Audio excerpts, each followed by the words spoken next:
Hello everyone. Today we are going to be talking about relievers and what makes them effective. So to start with, we're going to be taking a look at some relievers who are not even really considered above average by the overall system, but are definitely quite effective guys that pretty much anyone would be happy to have in their bullpen. So we're going to start here with Jacob Brentz. And I'm just going to start out by saying this is actually one of the weaker relievers we're going to be taking a look at here. So what is it that makes Jacob Brentz effective? Well, to start with, he does have one glaring weakness, 40 control. That means he will be walking a decent number of players. However, he has high stuff at 75 and good movement at 60. So what does this mean for Brentz's overall prospects of success? Well, as a reliever, he's not going to be facing too many batters, so walking people is not a problem for his pitch count as it would be for starters, or at least not nearly to the same extent. Now, on the other hand, pitching in a very short stint, he's not necessarily trying to limit guys getting on base, but he is trying to limit runs. So that means he wants to limit the number of balls in play because that'll limit the ability of guys on base to move around. And he's also going to try to limit home runs. That's the number one thing you want your relievers to be able to do, prevent home runs. So movement is incredibly important for every relief pitcher. Now going into some guys here who are a little more effective. Of course, he's not bad, but there's some players who are just better than him. Miguel Castro, basically the same type of player, except he's got a little more movement. We got Simber, who is truly effective. His stuff is actually lower, significantly lower than the other two, but he's still got a little stuff, and he's got dominant movement at 75. His control at 70 is also quite high, so this makes him pretty unique for this type of reliever, but he's the type of guy who's just not going to allow free passes or home runs, so you're going to have to get on base by hits, and that's kind of difficult to do. So while this build does fit the mold we're looking for, it's very untraditional in its effectiveness, but this type of reliever is still definitely one that can work, even though this build is more what you'd be looking for out of a starting pitcher. We've also got here Alex Colomey, the reliever for the Rockies. He's somewhat similar, but he's got a little more stuff, strong movement, and pretty good control to go with it. So he's going to be an overall effective reliever as well, also effective towards the back of a bullpen. We got guys like Jake Diekman and Euris Familia. These two guys are just much stronger versions of what we've been seeing with much higher stuff, strong movement, strong control. You've got guys like Joe Mantiply, who's in the same type of mold as Colomey, although albeit with more stuff and less movement. So yeah, there's a lot of pitchers here for 2.5 stars. None of these guys are going to be particularly hard to get, and they're all the type of player who would be a solid guy to have in your bullpen. So just filling your team with a bunch of players of this caliber, and this is just major leagues, by the way. If you include minor leagues, there are guys who meet the minimum requirements I set of at least 55 stuff, 55 movement, and 40 control. There's 8 pages of these guys. So plenty of guys out there that you can add to your team on a very cheap side who will be plenty effective relievers. Now, a couple of other things that make a reliever effective. Hold runners is nice to have. The same reason you want higher stuff to prevent balls in play, you want higher hold runners to prevent runners from taking extra bases. That's going to be a pretty high priority.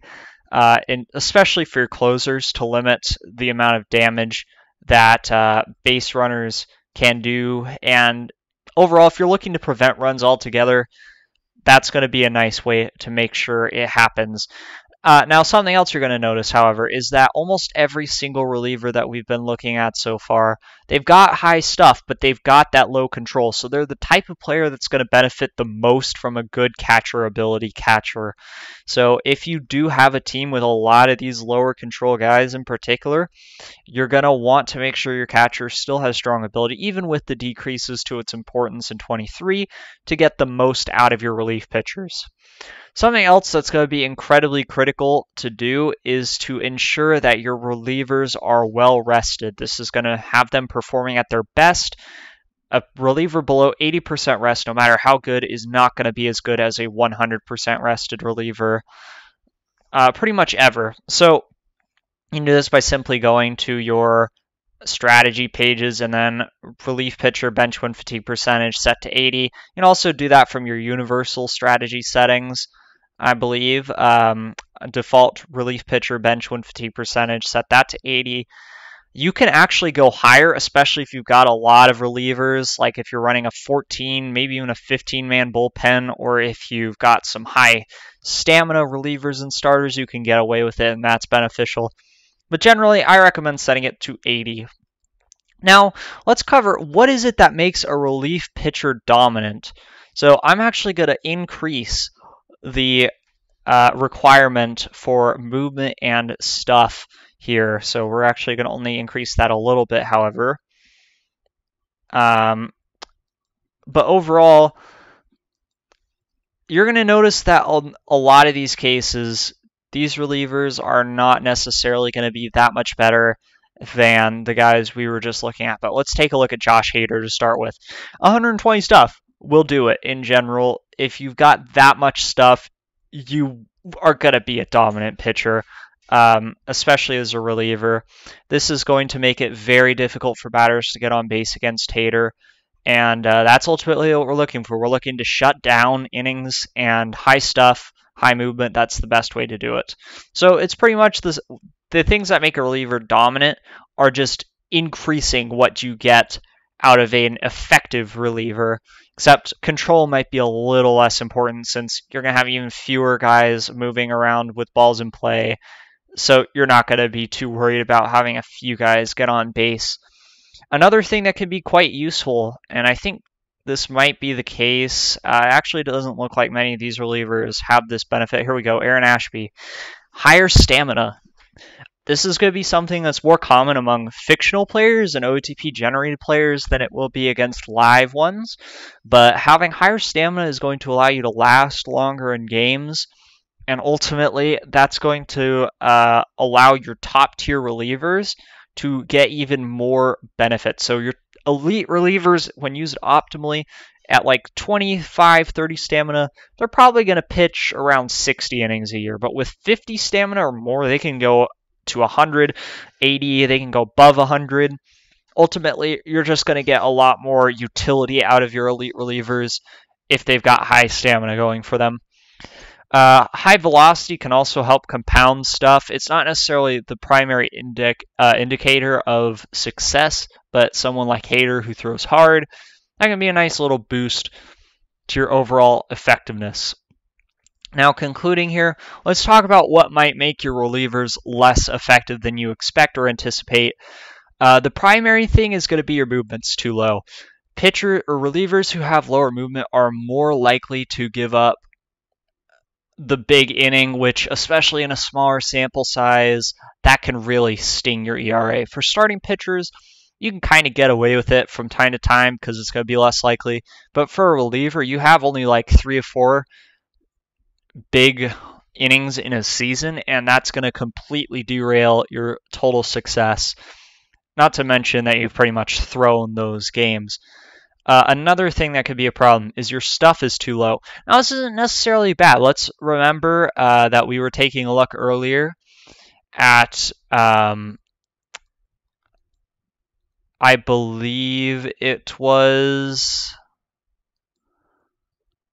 I do not remember the reliever. For the Blue Jays, I'm going to pull him up real quick. I believe it was Simber. That's right. We were taking a look at Simber, and he's a perfect example of a lower stuff reliever that you can have still be effective. But in general, unless you've got strong movement or control like this, you need that stuff to be higher in order to prevent guys from putting the ball in play and causing problems for you overall. Another problem that can arise is if, especially with these high stuff, lower control guys, if your catcher's ability is pretty low, especially if you see it dropping below 40 on the 20 to 80 scale or around 40, then you're going to see some serious problems. Your strikeout totals are just going to absolutely diminish below where they should be. Your walk totals are going to balloon. It's going to be impossible to be an effective pitcher.